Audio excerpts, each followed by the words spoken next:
Menko PMK siapkan permodalan nasional madani. Sindikat penyelundupan orang ke Eropa diringkus. Viral, temuan SHGB di atas laut Sidoarjo.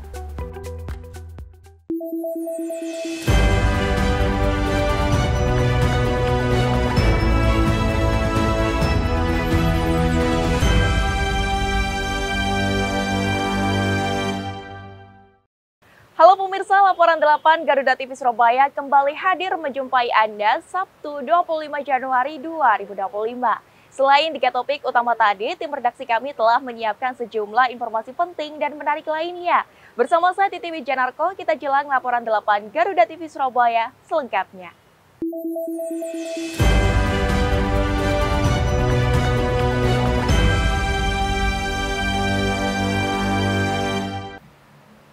Kita awali informasi yang pertama dari Surabaya, Jawa Timur. Pemirsa, Menteri Koordinator Pemberdayaan Masyarakat Muhaimin Iskandar terus menargetkan terciptanya kemandirian masyarakat diantaranya melalui permodalan nasional madani. Diharapkan puluhan ribu masyarakat prasejahtera bisa naik kelas tiap tahunnya sebagai upaya untuk menggentas kemiskinan. Menteri Koordinator Pemberdayaan Masyarakat Muhaimin Iskandar memastikan peningkatan ekonomi masyarakat dengan modal bantuan melalui Program Permodalan Nasional Madani atau PNM. Muhaimin menyebut jika permodalan nasional madani digulirkan melalui Bank BRI dengan melibatkan 25 juta nasabah, sehingga apabila pemberdayaan ekonomi diperbanyak hingga 150 juta orang, maka akan meningkatkan pertumbuhan ekonomi Indonesia. Pemberdayaan ekonomi dilakukan terutama pada masyarakat prasejahtera. Meski begitu, bantuan sosial juga akan tetap ada, namun lambat. Jumlahnya akan terus berkurang seiring dengan kenaikan kelas ekonomi masyarakat. Terutama pada masyarakat prasejahtera, masyarakat ekonomi ultramikro terus diberdayakan secara ekonomi sehingga menjadi kekuatan yang tidak hanya mendapatkan manfaat dari bantuan sosial, tetapi pada akhirnya mengalami graduasi peningkatan kelas menjadi masyarakat yang mandiri. Sehingga pembangunan ini pada akhirnya adalah pembangunan yang berdaya. Bayangkan kalau model begini diperbanyak, bisa 100 juta orang, bisa 150 juta orang diberdayakan secara ekonomi, saya yakin pertumbuhan ekonomi akan cepat, saya yakin kesejahteraan akan terwujud. Salah satu syarat terbinanya pemberdayaan ini adalah sinergi, kerjasama, gotong royong, terutama kelompok kecil, dan pembinaan pengawasan. AO. Muhaimin menambahkan jika graduasi miskin ekstrim atau prasejahtera harus terus naik kelas dan berdaya, ditargetkan dalam setiap tahun ada 50.000 masyarakat kategori miskin yang mampu naik kelas. Laporan Krisna Fajar, Surabaya, Jawa Timur, Garuda TV.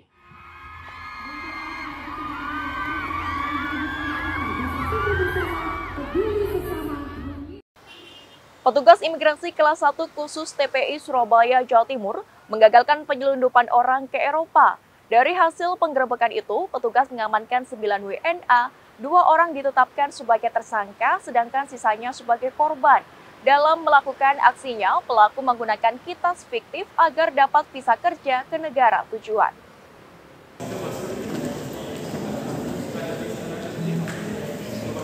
Inilah 9 warga negara asing atau WNA asal Nepal yang diamankan petugas imigrasi kelas 1 khusus TPI Surabaya. Para WNA ini akan berangkat ke Eropa melalui Indonesia.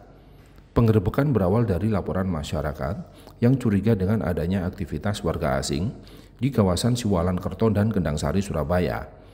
Petugas pun kemudian mendatangi lokasi dan didapati 19 WNA yang tengah menuju waktu keberangkatan ke Eropa. Setelah dilakukan penyelidikan petugas, sebanyak 17 WNA menjadi korban perdagangan orang, sedangkan 2 berinisial BBK warga Nepal dan SK warga India, serta LT WNI yang mendukung operasi penyelundupan orang. Selain mengamankan 2 tersangka WNA dan 1 WNI, Petugas juga menyita paspor milik para korban dan 2 pelaku sebagai barang bukti. Dari hasil pemeriksaan petugas, modus sindikat penyelundupan orang ini dengan menggunakan kitas atau izin tinggal di Indonesia fiktif. Selama tinggal di Indonesia, sindikat ini mencari visa kerja di negara tujuan, Hungaria dan Ceko. Setiap WNA yang akan berangkat ke Eropa, transit di Indonesia dikenakan biaya $5.000 dan keuntungan yang diperoleh para pelaku $1.000 per orang. Para pelaku akan dijerat Undang-Undang Nomor 6 Tahun 2011 tentang keimigrasian dengan ancaman 5 hingga 15 tahun. Memang kejadian ini bermula dari laporan masyarakat dan juga hasil pengecekan lapangan yang ditindaklanjuti oleh pengecekan lapangan oleh anggota kami. Ya, saat itu kami menemukan adanya kecurigaan orang asing pemegang izin tinggal terbatas, kitas itu artinya untuk menetap di Indonesia, yang diduga disponsori oleh perusahaan fiktif. Nah, kemudian setelah kita melakukan penelusuran, ternyata didapati bahwa 17 korban ini, warga negara Nepal ini, kita ketahui tidak bekerja sesungguhnya. Jadi kitas itu tidak dipergunakan untuk bekerja, namun hanya untuk sebagai modus operandi untuk bisa mendapatkan visa ke Eropa. Laporan Al-Ansori, Sidoarjo, Jawa Timur, Garuda TV. Pemirsa, Kepala Kejaksaan Tinggi Jawa Timur meresmikan gedung pelayanan terpadu di kantor Kejari Kabupaten Madiun. Peningkatan pelayanan terhadap masyarakat ini juga mendapat apresiasi dari pemerintah daerah setempat.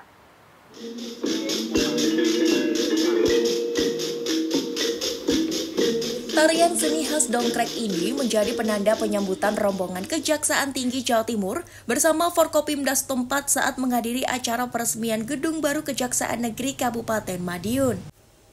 Mengawali tahun 2025, Gedung Kejaksaan Negeri atau Kejari Kabupaten Madiun kini semakin cantik setelah dilakukan perbaikan pada tahun 2024 lalu. Bahkan, usai rehab, gedung yang berlokasi di Kecamatan Balirejo ini pada Selasa pagi diresmikan oleh Kepala Kejaksaan Tinggi Jawa Timur Mia Amiati. Rehab gedung kantor baru tersebut terrealisasi atas kolaborasi yang baik antara Korps Adi Aksa dengan pemerintah Kabupaten Madiun. Ini sebagai upaya melakukan pembenahan bukan hanya dari segi fisik bangunan, melainkan juga pembenahan terhadap perilaku dan mental pegawai sebagai pelayanan publik terhadap masyarakat. PJ Bupati Madiun Tontro Pahlawanto menyampaikan, pembangunan gedung pelayanan terpadu satu pintu atau PTSP yang memiliki manfaat bagi masyarakat merupakan sebuah langkah strategis yang prima, transparan, dan akuntabel. Kita akan meresmikan gedung pelayanan terpadu satu pintu Kejaksaan Negeri Kabupaten Madiun yang memiliki manfaat sangat penting bagi masyarakat Kabupaten Madiun. Pembangunan gedung PTSP ini merupakan sebuah langkah strategis dalam mewujudkan pelayanan hukum yang prima, transparan, dan akuntabel. Pemerintah Kabupaten Madiun mengapresiasi Kejaksaan Negeri Kabupaten Madiun yang telah berkomitmen menghadirkan inovasi pelayanan ini. Gedung PTSP tidak hanya mencerminkan modernisasi dalam pelayanan publik, tapi juga menunjukkan kepedulian dan tanggung jawab kita terhadap kebutuhan masyarakat akan keadilan dan kepastian hukum. Pemkab Madiun mengapresiasi langkah Kejari Madiun atas upaya peningkatan inovasi dalam pelayanan masyarakat di bidang hukum. Sementara itu, Kepala Kejaksaan Tinggi atau Kajati Jawa Timur Mia Amiati menyatakan, tugas jaksa tidak hanya dalam penegakan hukum, akan tetapi juga melayani masyarakat, sehingga pihaknya mengingatkan untuk senantiasa menjaga keharmonisan sekaligus memaksimalkan fungsinya. Sehingga menjadikan sebuah langkah baru dalam mewujudkan pelayanan publik yang berkualitas. Bisa melanjutkan karena kan belum final ya, harus ada prasarana yang lain yang menunjangnya. Fisik bangunan sudah ada, tinggal dilengkapi nanti mungkin perlu penyekatan atau perlu fasilitas builder yang lainnya, sehingga yang tujuan utamanya adalah kita bisa meningkatkan pelayanan kepada masyarakat. Tadi ada PTSP itu kan fungsinya untuk pelayanan terbaik kepada masyarakat, sehingga masyarakat itu bisa terlayani dengan baik. Kan tugas kami di Kejaksaan bukan hanya sekedar melaksanakan kegiatan penegakan hukum, tapi juga berinteraksi dengan masyarakat. Usai melakukan peresmian kantor Kejari Kabupaten Madiun, Kajati beserta rombongan diagendakan melakukan penebaran 100.000 bibit ikan tawes, pelepasan 1.000 burung berkutu dan perkutut di kawasan Waduk Wida Saradan. Dalam acara tersebut, turut hadir seluruh Kepala Kejaksaan Negeri seluruh Jawa Timur, Forkopimda Kabupaten Madiun, juga Bupati dan Wakil Bupati terpilih Kabupaten Madiun. Laporan Wiwit Eko Prasetyo, Kabupaten Madiun, Jawa Timur, Garuda TV.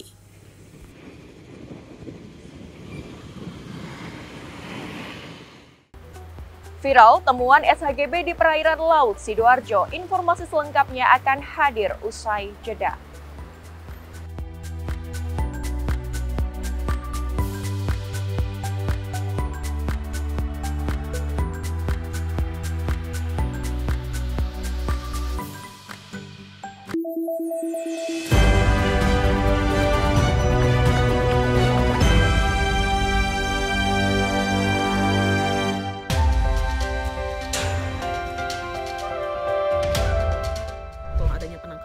Berbagai peristiwa penting terjadi sepanjang hari. Berita faktual dan mendalam yang menjadi sorotan. Kami rangkum untuk menutup aktivitas Anda. Pokok dan penting itu sebagian. Saksikan laporan 8 malam setiap hari pukul 10 malam. Hanya di Garuda TV.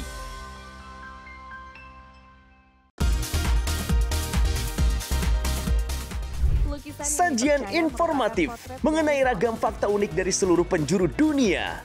Mengulas berbagai fenomena menarik dan langka yang kaya akan wawasan. Pengetahuan dan humaniora, Oxford University awalnya justru dibuat karena desainnya yang transparan, para pengunjung yang menginap di sana. Info Miss Wow hanya di Garuda TV.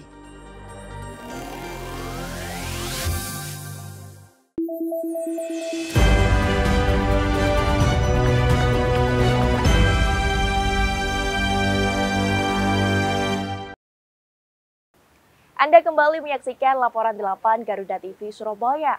Pemirsa, viral di media sosial yang mengungkap temuan 656 hektar wilayah di atas perairan laut Sidoarjo telah terbit hak guna bangunan atau HGB.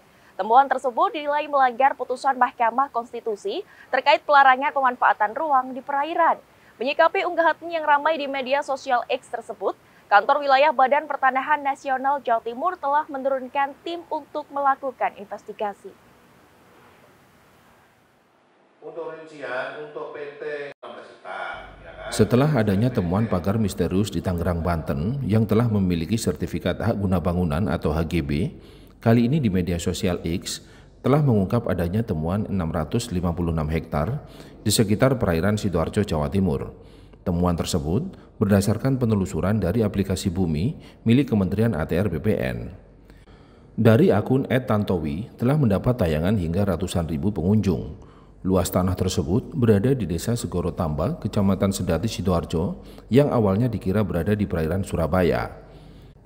Menyikapi ramainya unggahan temuan 665 hektar di perairan Sidoarjo yang terbit hak guna bangunan tersebut, Kanwil Badan Pertanahan Nasional Jawa Timur menyatakan akan melakukan investigasi mendalam. Berdasarkan data dari BPN, ada 2 perusahaan yang memegang 3 sertifikat hak guna bangunan di perairan tersebut, yakni PT Surya Inti Permata serta PT Semeru Cemerlang. Namun tidak dijelaskan 2 perusahaan tersebut bergerak di bidang apa. Meski demikian, Kepala Kanwil BPN Jawa Timur saat dikonfirmasi Selasa sore menyatakan HGB yang berada di atas perairan tersebut terbit sejak tahun 1996 hingga tahun 2026. Terbit HGB itu tahun 1996 dan berakhir tahun 2026. Tapi ada catatan di buku tanah bahwa itu teknis ya, tetapi kita tetap menunggu hasil penelitian atau investigasi lapangan. Baru kita bisa menyampaikan hasil dari penelitian itu. Luasnya total berapa? Luasnya total seluruhnya 3 HGB itu kurang lebih 656 hektar. Tetapi saya mohon pada teman-teman semua ini jangan dikait-kaitkan dengan yang berita layanan itu, ya kan? Saya kira nggak ada hubungannya, nggak ada korelasinya. Tapi kalau kita lihat sekilas, ini kita lihat sekilas ya, karena kita belum melakukan penelitian ke lapangan, kemudian penelitian yuridisnya, warkahnya. Yang jelas nggak ada kaitannya seperti apa yang diberitakan di Jakarta itu. Beda sekali, sangat beda. Oke? Menurut Kanwil BPN Jawa Timur, investigasi yang mendalam perlu dilakukan untuk memastikan fungsi HGB di perairan tersebut. Karena banyak faktor yang mungkin terjadi, diantaranya hilangnya tanah karena abrasi, yang mungkin terjadi selama kurun waktu dari tahun 1996 silam. Laporan Krisna Fajar, Surabaya, Jawa Timur, Garuda TV.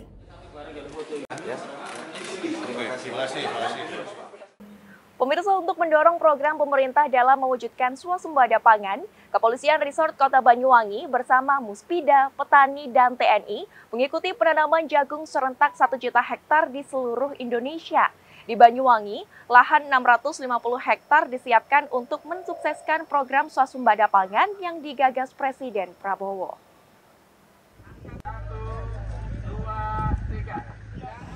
Bertempat di lahan perkebunan Kadang Lembu PT PN 12, Kecamatan Glemor, Kabupaten Banyuwangi, Jawa Timur, Kepolisian Resort Kota atau Polresta Banyuwangi menggelar penanaman jagung serentak 1 juta hektar di seluruh Indonesia.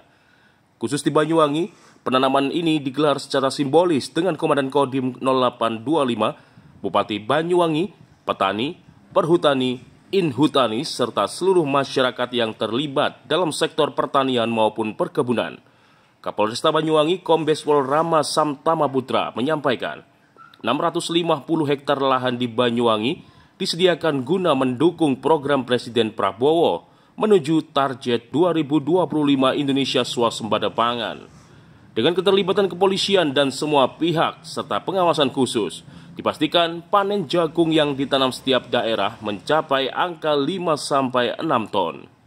Harapan Bapak Presiden kita semua, swasembada pangan ini dapat kita wujudkan sehingga kita tidak lagi impor jagung. Ini kita ada 650 hektar, nanti hasil perkiraan di 1 hektarnya itu antara 5-6 ton, karena ini bibit yang kita gunakan adalah bibit unggul, ya mudah-mudahan aja targetnya terpenuhi. Support TNI melalui Kodim 0825 Banyuwangi juga disampaikan melalui Komandan Kodim Letkol ARH Joko Sukoyo, di mana domain TNI yang sudah berkecimpung perihal pertanian akan terus lebih disinergikan dengan kepolisian hingga level Babinsa dan Babin Kamtipmas. Memang kita harus bersama-sama. Kalau kami dari awal memang sudah di lapangan ya. Untuk yang sekarang ini kami malah berterima kasih bisa menambah satu stakeholder untuk semakin kuat. Khususnya di Polri, alhamdulillah kita cukup besar, 650 hektar itu cukup besar. Daripada yang lain, kita akan selalu mensupport bersama-sama di lapangan. Baik kita kalangan Babinsa maupun Babin Kamtipmas yang sudah di lapangan akan selalu bersama-sama dengan petani maupun Gapota. Di tempat yang sama, Bupati Banyuwangi Ipuk Festiandani akan mengerahkan seluruh komponen di pemerintahan Kabupaten Banyuwangi. Tentunya dengan konsep dan komitmen dalam menjaga lahan persawahan. Pelibatan penyuluh pertanian akan lebih dioptimalkan agar data hasil panen jagung surplus di Banyuwangi dipertahankan bahkan ditingkatkan. Juga bagaimana ketersediaan lahan yang ada di Banyuwangi. Maka kami fokus, kami konsen, kami komitmen untuk menjaga lahan persawahan yang ada di Banyuwangi untuk tetap menjadi lahan persawahan.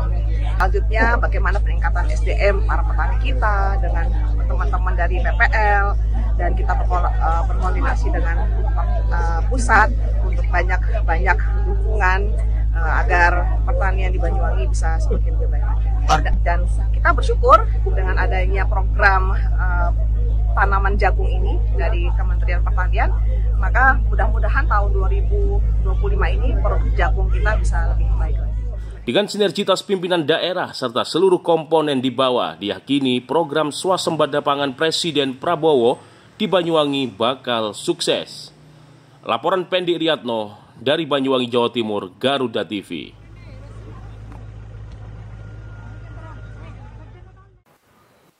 Aksi penganiayaan di tempat umum dengan modus pengeroyokan yang meresahkan warga Sidoarjo, Jawa Timur akhirnya berhasil diungkap polisi.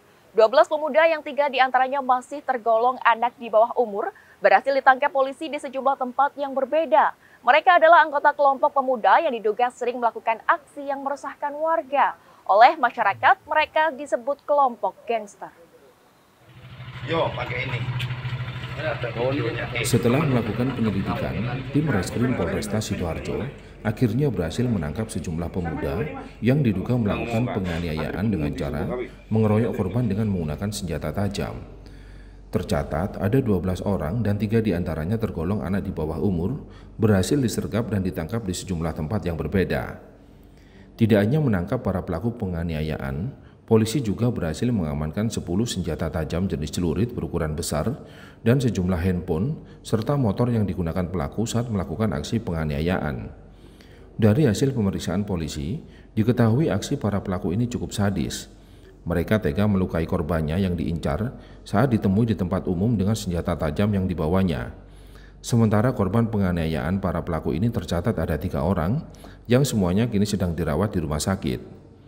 Kapolresta Sidoarjo Kombes Pol Christian Tobing menegaskan pihaknya akan menindak tegas siapapun yang berbuat onar atau melakukan perbuatan yang merugikan dan meresahkan orang lain.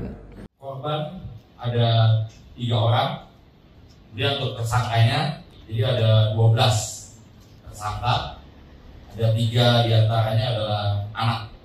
Motifnya bervariasi, ada yang motifnya karena balas dendam, ya, karena sebelumnya ada terjadi cekcok atau perkelahian. Ya.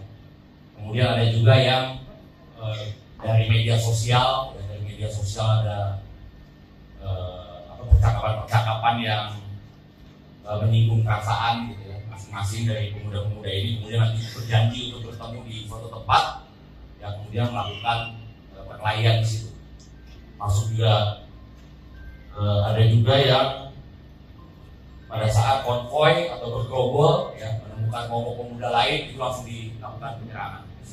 Ya, dan kami dari Satreskrim Polresta Sidoarjo ya akan terus melakukan upaya pengungkapan kasus dan menindak tegas ya kepada para pelaku ya yang tentunya akan mengganggu keamanan dan situasi Kamtibmas di wilayah Kabupaten Sidoarjo.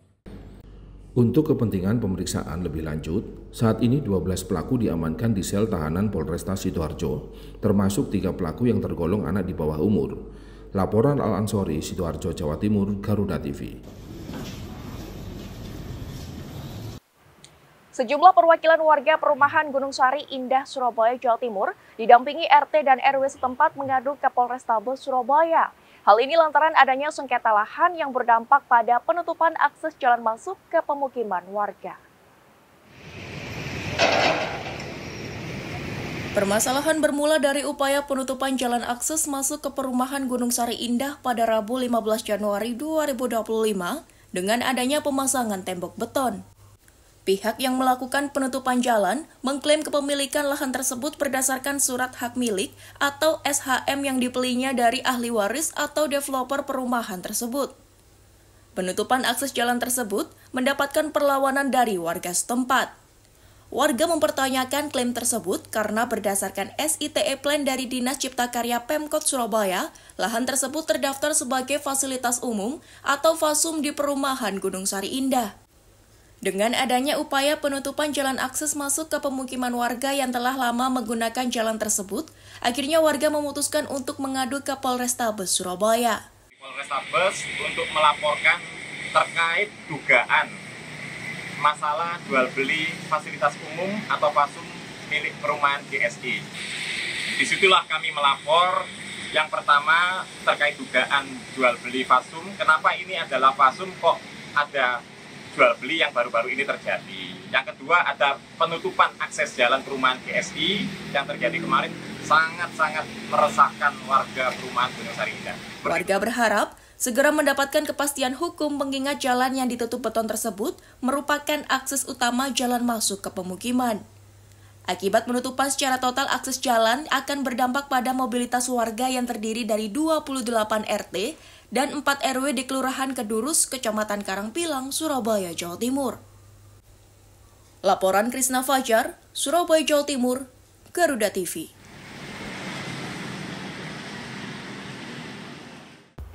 Kreatif membuat es krim berbahan durian lokal menghasilkan cuan jutaan rupiah. Informasi selengkapnya akan hadir usai jeda.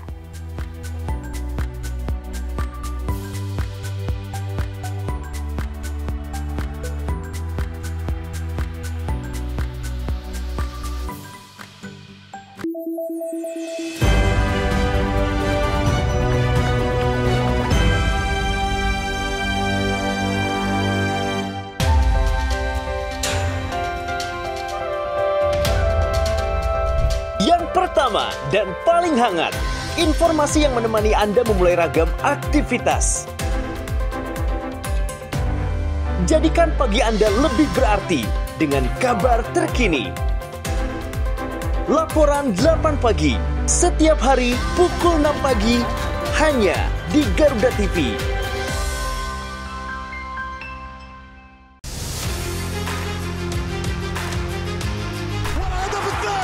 Update terbaru dari dunia olahraga. Dapatkan semua berita olahraga terkini dari nasional dan internasional. Bahkan beberapa di antaranya setelah mendapat waktu istirahat dan jauh. Ikuti analisis tajam dan rekap momen epik. Saksikan Sport 8 setiap hari hanya di Garuda TV.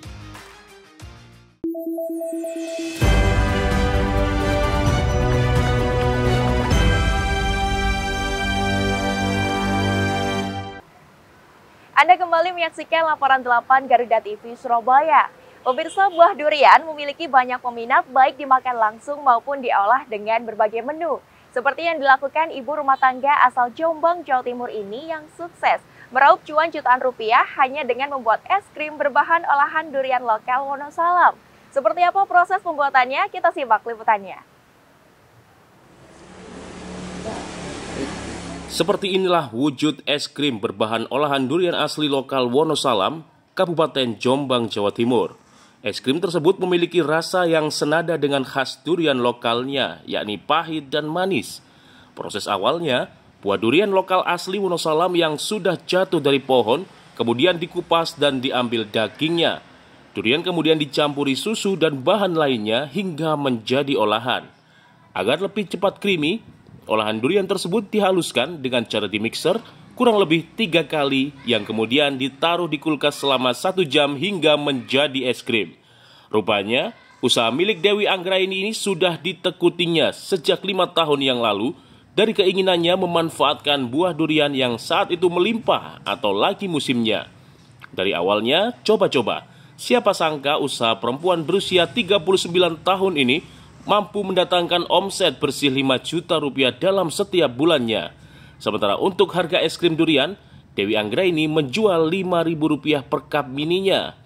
Pembelinya tak sekedar datang dari warga lokal Jombang saja, melainkan sudah meluas hingga luar daerah seperti warga Mojokerto, Surabaya, hingga Sidoarjo. Selain dibuat konsumsi sendiri, tak jarang pelanggannya membeli es krim ini untuk oleh-oleh saat datang berwisata di lereng Gunung Anjas Moro ini. Ini lagi mencicipi es krim durian khas Wonosalam, Mas.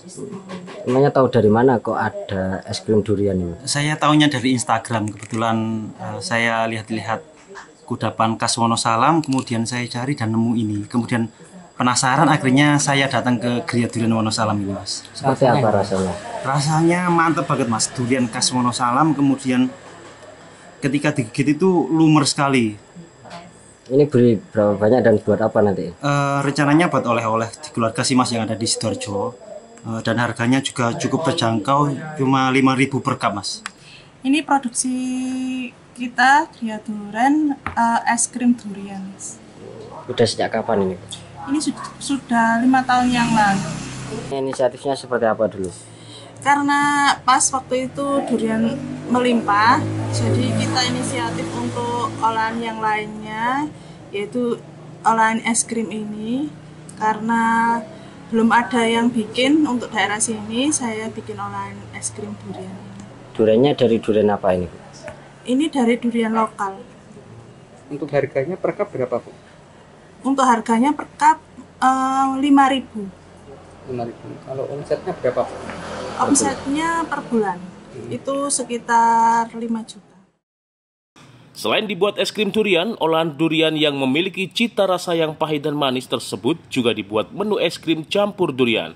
Seperti inilah wujud Sari, es campur durian lokal asli Wonosalam yang menyegarkan. Laporan Roni Hartomo, Jombang, Jawa Timur, Garuda TV. Ya pemirsa, informasi tadi sekaligus menutup perjumpaan kita hari ini. Saya Titi Wijanarko beserta segenap kru yang bertugas mengucapkan terima kasih, selamat berakhir pekan, dan sampai jumpa.